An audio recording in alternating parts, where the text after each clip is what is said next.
Express पर मैं सेजल जैन और आप देख रहे हैं देश और दुनिया की तमाम खबरें। आइए रुक करते हैं हमारी आज की खबरों की ओर।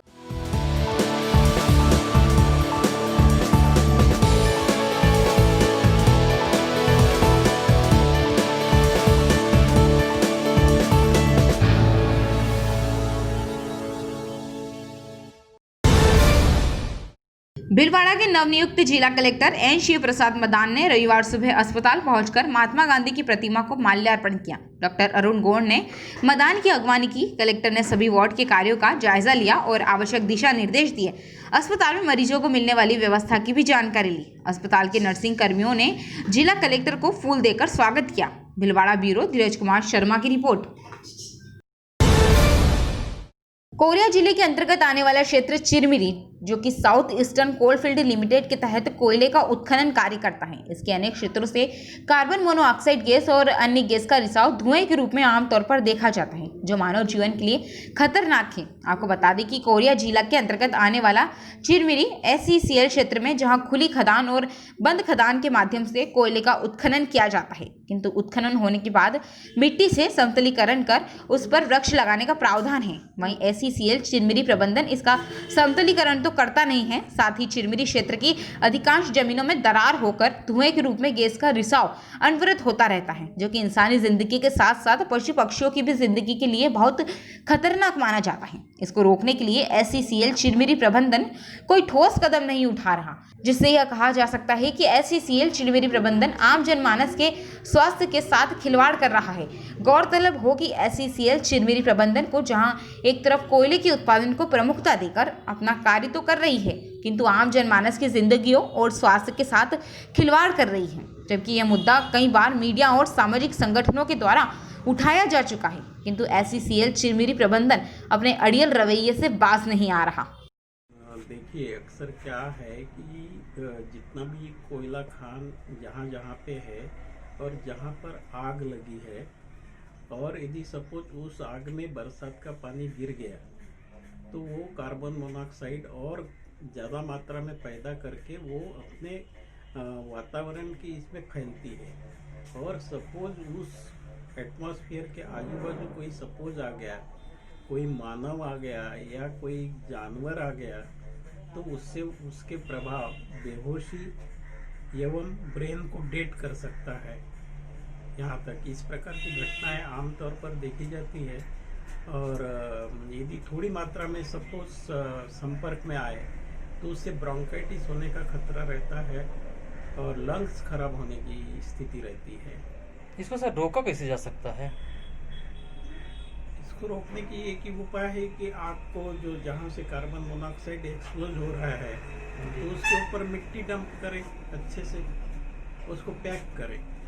यही एक उपाय हो सकता है।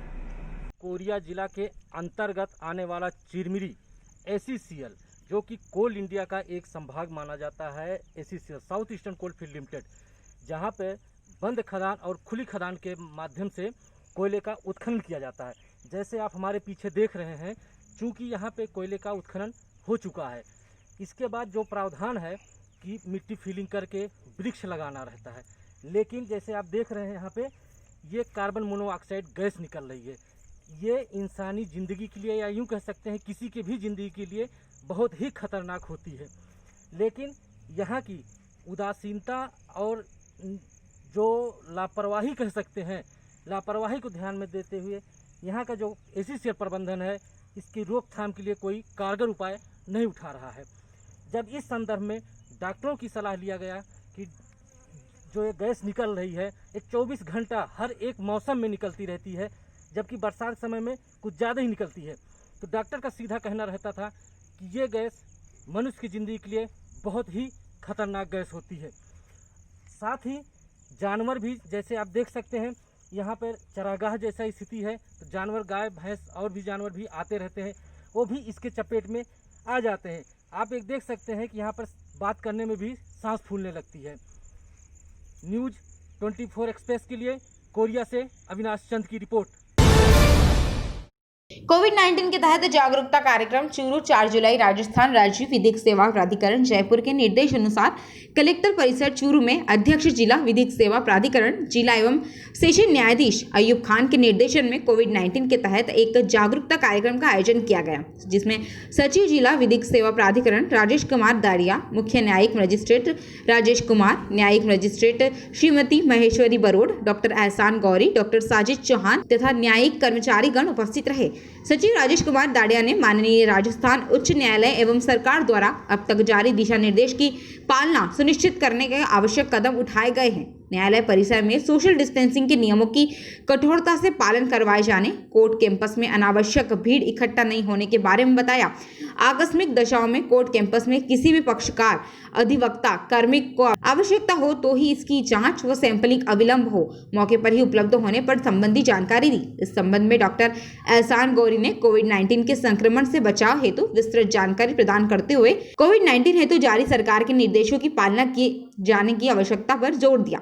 इसकी जानकारी हेतु दिए social distancing, mask, face shield, बार-बार हाथ धोने एवं बीमार व्यक्तियों को तुरंत जांच की सलाह देते हुए उक्त नियमों की अक्षरश पालन किया जाने हेतु प्रेरित किया गया। कोरोना संक्रमण के लक्षण पाए जाने पर सरकार द्वारा निर्धारित स्थान पर जाकर अपनी जांच करवा सकता है। डॉक्टर साजिद चौहान ने बताया कि जिस व्यक्ति की जांच की जाती है उसको 24 घंटे के लिए पूर्णतया होम आइसोलेशन में रहना होता है एवं जांच रिपोर्ट 24 घंटे में प्राप्त होती है। चूरू में राजकीय भर्तिया अस्पताल में प्रतिदिन 4:45 PM पर जांच की सुविधा उपलब्ध रहती है।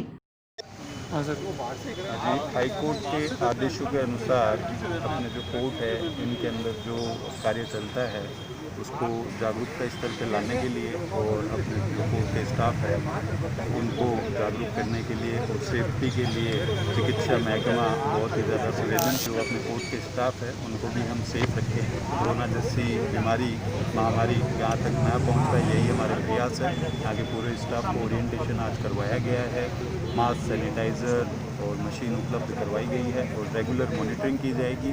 वीकली एक बार पूरे कैंपस का निरीक्षण होगा, उसके अंदर जो भी कमी बेसी होगी उसको हफ्ते के हफ्ते इम्प्रूवमेंट किया जाएगा। दड़िया सर से बात हो चुकी है और इस पे हमारा कार्य रेगुलर नियमित तौर पे जारी रहेगा। धन्यवाद। रिपोर्टर महेंद्र सोनी, चूरू से। सोनकची गांव के किसान का लड़का प्रदेश में 9वें स्थान पर व देवास जिले में रहा 3रे स्थान पर। भोरासा कहते हैं कि मंजिल उन्हीं को मिलती है जिनके सपनों में जान होती है। पंख लगाने से कुछ नहीं होता, जिनके हौसलों में उड़ान होती है। एक कहावत चरितार्थ कर दिखाई है। देवास उत्कृष्ट स्कूल के एक बालक ने, जिसने प्रदेश में 9वीं रैंक में आकर 300 में से 296 अंक लाकर देवास जिले में 3री रैंक पाई है। वहीं अपने माता पिता सहित पूरे परिवार एवं स्कूल का नाम रोशन किया है। उत्कृष्ट स्कूल में पढ़ने वाले युवराज पिता आनंद सिंह गौड़ ने शनिवार को घोषित हुए रिजल्ट आने के बाद छात्र युवराज को उसके स्कूल में शिक्षकों द्वारा भी पुष्पमाला पहनाकर और मिठाई खिलाकर बालक का अभिनंदन कर बधाइयां दी। युवराज की इस उपलब्धि से पूरे गांव बोलासा में खुशी का माहौल सा बन गया है। वहीं माने तो उसके परिजनों को तो ऐसे सारे संसार की खुशी मिल गई हो। युवराज ने बताया कि उसके पिता आनंद सिंह एक किसान हैं और खेती करते हैं। ग्राम बोलासा के निवासी एक किसान आनंद सिंह ठाकुर का बेटा घोषित हुए 10वीं क्लास में मध्य प्रदेश में 9वें नंबर पर व देवास में जिले में 3रे नंबर पर रहा। ग्राम बोलासा में देवास जाकर उत्कृष्ट विद्यालय में अध्ययनरत होकर बोलासा ग्राम का बेटा युवराज सिंह ठाकुर ने 10वीं की परीक्षा में 98.6% अंकों के साथ पूरे प्रदेश में भौरासा क्षेत्र बोलासा ग्राम का नाम रोशन किया। भैया आज बताएं आपके बालक को प्रदेश में 9वां स्थान हासिल हुआ है, कितनी खुशी हुई और क्या कहना चाहेंगे इसकी कामयाबी के बारे में? देखिए तो पहले ग्रामीण क्षेत्र से ताल्लुक़ रखता है, फिर आज सिटी में जाके काफ़ी अच्छी इसमें पढ़ाई करी, काफ़ी अच्छी प्रशंसा हो रही है कि एक ग्रामीण क्षेत्र का लड़का एक प्राइवेट स्कूल में, एक सरकारी स्कूल में पढ़ के आज 9वां स्थान इसने प्राप्त करा है। इसके लिए मुझे बहुत बहुत खुशी है और उसके सारे जो टीचर्स हैं उनको भी मैं बहुत बहुत धन्यवाद देता हूँ। आप बताएं कि आपको आपके बालक की इस सफलता पे कैसा लग रहा है और क्या कहना चाहिए? खुशी हुई, बहुत अच्छा लग रहा है। बड़ी यही या आगे जो पढ़ाई करना चाहते हैं आप इसे आगे भेजेंगे पढ़ाई करने के? हाँ। क्या नाम है आपका? आनंद सिंह ठाकुर। का रिजल्ट आया है, कितने मार्क्स आपने हासिल किए और प्रदेश में कौन सा नंबर आपका है, क्या बताया गया आपको? मुझे 98.6% मिले और मैं प्रदेश में 9वें स्थान पर हूँ। कौन से स्कूल में आपकी पढ़ाई हो रही थी? मेरी अभी पढ़ाई उत्कृष्ट विद्यालय में हो रही है। और कितनी मेहनत आपने करी है, कितना टाइम अपने पढ़ने में दिया है रोज़ाना? रोज़ाना 4-5 घंटे पढ़ाई की है डेली। और जो आपके टीचरों का सहयोग रहा है, कौन कौन से टीचर थे जिनके आप बताना चाहेंगे? क्लास टीचर ने बहुत हेल्प करी और बहुत इंस्पायर करा उन्होंने मेरे को आने के लिए। आप आगे क्या बनना चाहोगे भविष्य में? मैं आगे 11th में मैथ्स लेना चाहता हूँ और नेवी ऑफिसर बनना चाहता हूँ।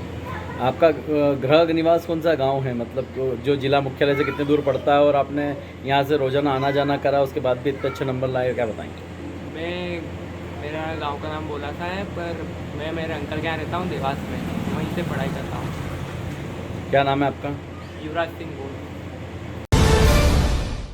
पिछोर बिजली आउटसोर्स कर्मचारियों ने दिया गृह एवं स्वास्थ्य मंत्री को ज्ञापन। रविवार सुबह दिनांक 5 जुलाई 2020 को दिन रविवार सुबह 8 बजे पिछोर बिजली आउटसोर्स कर्मचारियों ने मध्य प्रदेश बिजली आउटसोर्स कर्मचारी संगठन के प्रांतीय संयोजक मनोज भार्गव एवं सह संयोजक राहुल मालवीय जी के नेतृत्व में गृह एवं स्वास्थ्य मंत्री की निज निवास पर पहुंचकर ज्ञापन दिया, जिनमें उन्हें अवगत कराया मध्य प्रदेश बिजली कंपनियों ने ठेकेदारी प्रथा को बंद कर हम कर्मचारियों को सीधा विभाग से वेतन दिया जाए। यह कि वर्तमान में मध्य प्रदेश की 6 बिजली कंपनियों को प्रतिवर्ष 1300 करोड़ रुपए मानव बल संबंधी ठेकेदारी प्रथा पर खर्च करना पड़ रहा है। इस 1300 करोड़ में से ठेकेदार को 5% कमीशन के रूप में 65 करोड़ रुपए एवं 18% जीएसटी के रूप में 235 करोड़ रुपए खर्च सहित कुल 300 करोड़ रुपए प्रदेश सरकार के प्रतिवर्ष अनावश्यक खर्च हो रहे हैं। दिल्ली राज्य सरकार की तर्ज पर मध्य प्रदेश सरकार सीधे तौर पर वेतन भुगतान कर 300 करोड़ रुपए अनावश्यक खर्च बचा सकती है। ज्ञापन देते समय अजय शर्मा,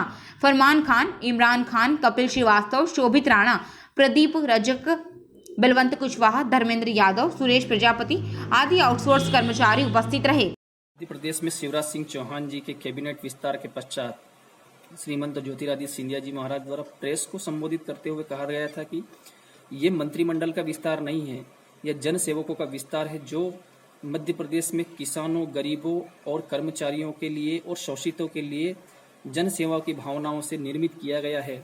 और अपने आप को जन सेवक बताते हुए उन्होंने कहा था कि जब भी किसानों, कर्मचारियों और शोषित वर्ग के लिए जब भी उन्हें आवाज देंगे, वो इसे धर्म युद्ध समझकर अग्रिम पंक्ति में खड़े होकर युद्ध घोष का आरंभ करेंगे। तो ऐसे में मध्य प्रदेश बिजली आउटसोर्स कर्मचारी संगठन की ओर से उन्हें तहे दिल से शुक्रिया और उनसे निवेदन करते हैं कि मध्य प्रदेश की 6 बिजली कंपनियों में कार्य करने वाले बिजली आउटसोर्स ठेका कर्मचारी निरंतर 5 से 6 वर्षों से अपने नियमितीकरण, अपने अधिकारों और अपने बेहतर भविष्य के लिए लगातार संघर्ष कर रहे हैं। और वरन अभी 3 जुलाई से 8 जुलाई के मध्य प्रदेश के सभी विधायकों के पास 300 करोड़ रुपए सालाना बचत का प्रस्ताव भेजा गया है, जिसमें इन कर्मचारियों को बिजली कंपनियों से सीधे वेतन का भुगतान करने से 300 करोड़ रुपए प्रति वर्ष आर्थिक भार मध्य प्रदेश की राज्य सरकार के खजाने में बचेगा और इसकी बचत होगी। तो ये हमने प्रस्ताव भेजा है। और आउटसोर्स कर्मचारी बिजली कंपनियों का काम करने के दौरान अपनी जान गंवा रहे हैं, अपने प्राण गंवा रहे हैं, अपने आप को क्षति पहुंचा रहे हैं और मध्य प्रदेश में निर्बाध बिजली उपलब्ध करवा रहे हैं। ऐसे कर्मचारियों को बेहतर और सुरक्षित भविष्य के लिए इनके धर्म युद्ध में अब श्रीमंत ज्योतिरादित्य सिंधिया जी आगे आकर इनकी आवाज बुलंद करके इनको न्याय दिलाते हैं या नहीं दिलाते हैं। अंतिम पंक्तियों में उन्होंने कहा था कि मध्य प्रदेश की किसानों, कर्मचारियों और जनता के लिए टाइगर अभी जिंदा है। तो अब देखना होगा कि क्या मध्य प्रदेश की बिजली कंपनियों में कार्य करने वाले इन आउटसोर्स ठेका कर्मचारियों के इस धर्म युद्ध में वे आगे आकर लड़ाई का उद्घोष करते हैं, हमें न्याय दिलाते हैं, हमें नियमित करवाते हैं, हमें सम्मानजनक जीवन जीने का मौका देते हैं, या फिर ये केवल मात्र सत्ता सुख प्राप्ति का एक बेहतर उदाहरण था जिसमें उनके मंत्रिमंडल के विस्तार के कारण खुशी में आकर बयां कर दिया। रिपोर्टर कल्लू खान। उमरिया जिले में एक बड़ी घटना घटते घटते बच गई। हुआ यूं कि देशी शराब की दुकान में एक्सपायरी डेट की शराब बेची जा रही थी, जिसकी जानकारी मिलने पर जिला कलेक्टर ने एक जांच दल भेजा, परंतु विभागीय अमला और ठेकेदार की मिलीभगत से कुछ बोतलें जब्त कर ली। दुकान सील नहीं की गई। तो वहीं उसी रात्रि कुछ लोगों की शराब पीने से तबीयत बिगड़ने की जानकारी लगते ही जिले के संवेदनशील कलेक्टर संजीव श्रीवास्तव खुद मामले की जाँच करने फालिसगंज स्थित देशी शराब की दुकान एवं वेयर हाउस जा पहुंचे। यहाँ एक दिन जाँच के पूर्व भी बिना डरे ठेकेदार द्वारा एक्सपायरी डेट, बिना मैन्युफैक्चरिंग डेट की भारी मात्रा में शराब की खेप बेची जा रही थी। मामले की गंभीरता को देखते हुए जब कलेक्टर ने वेयर हाउस का मुआयना किया तो वहां भी वही स्थिति में शराब की बोतलें मिली। साथ ही कुछ खाली बोतलों का एक भंडार मिला, जिस पर कलेक्टर ने एडीओ एसके सिंह को जमकर फटकार लगाई एवं शराब की दुकान के साथ वेयर हाउस पर कार्रवाई के निर्देश दिए। इस पूरे मामले में अगर किसी की गलती है तो वेयर हाउस के इंचार्ज व ठेकेदार की, दोनों की मिलीभगत से लोगों के जीवन के साथ खेला जा रहा था, परंतु जिले के कलेक्टर की सजगता ने कई घरों के पालकों का जीवन बचा लिया। सही मायने में कहा जाए तो वेयर हाउस इंचार्ज और ठेकेदार के ऊपर जान से मारने का आपराधिक मामला बनना चाहिए, ताकि दोबारा लोगों की जिंदगी से खेल न सके। उमरिया की जो जिला मुख्यालय के चौपाटी के पास कंट्री लिखकर है देसी शराब की दुकान, उसमें कुछ लोगों ने जो शराब पी उनको बेचैनी महसूस हुई, गले में दर्द हुआ, सीने में दर्द हुआ और वो बेहोशी की हालत में आए और उन लोगों ने वहाँ पे हल्ला गुल्ला किया और जो आसपास के लोगों ने हल्ला गुल्ला किया। तो इस पे ये बात कलेक्टर साहब तक गई। फिर वहाँ पे तहसीलदार साहब लोग आए और वहाँ पे जांच पड़ताल की, कुछ शराब वगैरह सीज की, ऐसा वहाँ मामला आया। परंतु इसके पीछे कहानी ये है, लोगों ने ये बताया कि 2015-16 में कुछ जो शराब पकड़ी गई थी अवैध रूप से, उसको डीसी जो है होते हैं उनसे एक्साइज विभाग के, उन्होंने उमरिया वेयर हाउस में उसको रखा था और ये कहा था कि ये शराब मानव पीने के लिए उपयोगी नहीं है, इसको नष्ट कर देना और वो कायदे से नष्ट होनी चाहिए थी। परंतु ये पता चला है कि जो कल उमरिया की जो शराब दुकान है उमरिया में और बिकटगंज में, फजीलगंज में, यहाँ पे वही शराब बिकी जो मानव जीवन के लिए उपयोगी नहीं है। तो हमारा ऐसा कहना है कि ये जो वेयर हाउस की में जो बैठे हुए लोग हैं और उमरिया के जो यहाँ पे आबकारी के अधिकारी हैं, इंस्पेक्टर हैं, वो सभी लोग यदि वो जो मानव को उपयोगी के खिलाफ शराब यहाँ पे बिकी है तो लोग दोषी हैं। और ये भी पता चला कि कलेक्टर साहब जो उमरिया के हैं वो इस मामले में संवेदनशील हैं, उन्होंने बड़े तत्परता के साथ काम किया है और इसको जब्त करने की कार्रवाई की है। हम ये चाहते हैं कि कल की जो घटना है किसी प्रकार से बच गई, कोई मानव हानि नहीं हुई है, परंतु यदि थोड़ी देर के लिए वो जो जन उपयोगी शराब है उसको और यदि ज़्यादा लोग पीते, संख्या में पीते, तो यदि यहाँ पे जो शराब पीने से मृत्यु होती, इससे निश्चित रूप से उमरिया ज़िला कलंकित होता और बहुत सारे लोगों के परिवार के मुखिया किसी न किसी रूप में प्रभावित होते, उनकी मृत्यु होती। तो घटना होते होते बच गई है, परंतु भविष्य में घटना न घटे और जो जिम्मेदार व्यक्ति है उसके खिलाफ कार्रवाई हो। हम उमरिया जिला प्रशासन से और जो प्रदेश की सरकार से उससे मांग करते हैं शीघ्र से शीघ्र ये जो गलत तरीके की शराब यहाँ उमरिया में बिकी है, हर दोषी व्यक्ति के खिलाफ कार्रवाई की जाए, चाहे वो कितना बड़ा क्यों ना हो। शिकायत पर मेरे द्वारा फजलगंज स्थित दुकान की जांच की गई, वहां पर बगैर लेबल लगी काफ़ी मात्रा में शराब पाई गई है। इसके बाद मेरे द्वारा वेयर हाउस भी चेक किया गया। यहाँ कुछ कार्टून हैं जिनमें मैन्युफैक्चरिंग डेट अंकित नहीं है। एडीओ साहब एसके सिंह साहब हैं यहीं पर, दोनों जगह जाकर ये कार्रवाई करेंगे। हाँ सर, कल क्या हुआ? मेरे को चक्कर आ रहा था सर, मांझी में दारू की वाइन पिया हूँ तो मेरे को चक्कर आ रहा था। अस्पताल भी गए थे? अस्पताल नहीं गया रहा सर, अभी गया रहा तो टेस्ट करा के आया हूँ तो बताए हैं कि शुगर और बीपी लो है, बस अभी टेस्ट करा के आया हूँ। बोलेंगे तो मैं उसकी पर्ची भी आपको अभी दिखाई दे रहा हूँ, ये दवाई गोली है सामने। उमरिया जिले से नरेंद्र शर्मा की रिपोर्ट।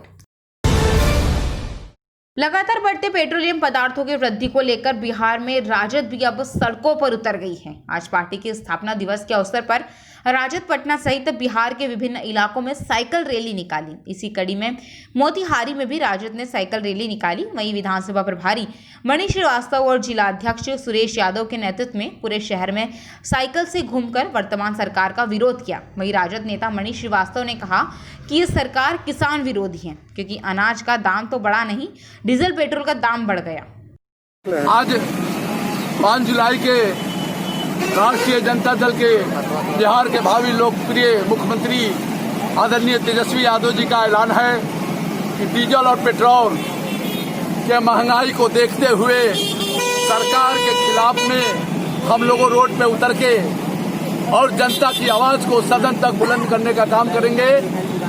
इसी कड़ी में सरकार डीजल और पेट्रोल के दाम बढ़ा दी, किसान की अनाज की दाम नहीं बढ़ाई। इसको लेकर हम लोग के लोकप्रिय मुख्यमंत्री, भावी मुख्यमंत्री श्री तेजस्वी जी का ऐलान है कि गली गली तक संदेश पहुंचाओ, गांव पंचायत तक संदेश पहुंचाओ।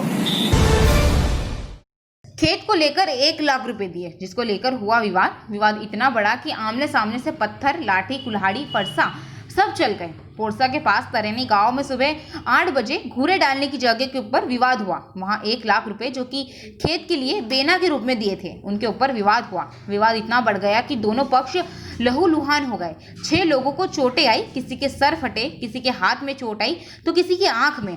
झगड़े की जानकारी पोरसा पुलिस को लगी तो थाना प्रभारी अतुल सिंह व पोरसा स्टाफ के फोर्स के पहुंचे और दोनों घायल पार्टियों को पोरसा थाना लेकर आए। वहां दोनों पार्टी की क्रॉस कायनी पर तुरंत घायलों को पोरसा हॉस्पिटल में भेजा गया। वहां पर डॉक्टर मेवा फोर्स द्वारा देखा गया। वहां एक की हालत ज्यादा सीरियस होने के कारण जिला हॉस्पिटल मुरैना रेफर किया गया। आगे की कार्रवाई पोरसा जिले द्वारा FIR कर जांच में जुट गई। नाम आपका? जानकी। कौन से गांव से आई हो? हम तो तरेनी से आए। ये झगड़ा हुआ है, किस बात पे झगड़ा हुआ था? अब दारे है झगड़ा किन लोगों से हो रहा था? देवर हमारे देवर की लड़कियों से है तो जा गाड़ी नहीं टेढ़े से जम चलोगे। किस चीज से चोटें दी है इसको, लड़के को? आपको किस चीज से मारा है? हमें मारे फंसा को लड़कियां से अभी घाय है गए, हमारी दांत नहीं बिछ गई, जीवन होश है गए तो करे। कितने लोगों के चोटें आई थी? कहीं आए गए, 5-6 जने हमसे गई आए गए, हमें जज ज्यादा है। थाने में आपकी FIR हुई कि नहीं सुनवाई? मैंने भरता है हम रोड पर नहीं, थाने में FIR वगैरह हुई कि नहीं?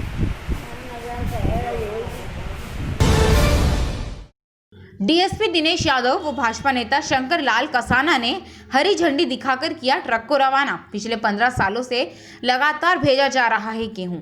स्थानीय गायत्री चेतना केंद्र कोटपुतली की तरफ से अखिल विश्व गायत्री परिवार शांति कुंज हरिद्वार के लिए यहां के जयपुर दिल्ली राष्ट्रीय राजमार्ग स्थित गायत्री एग्रो इंजीनियरिंग वर्कर्स के सामने से 135 बोरी गेहूं से भरा ट्रक रवाना किया गया।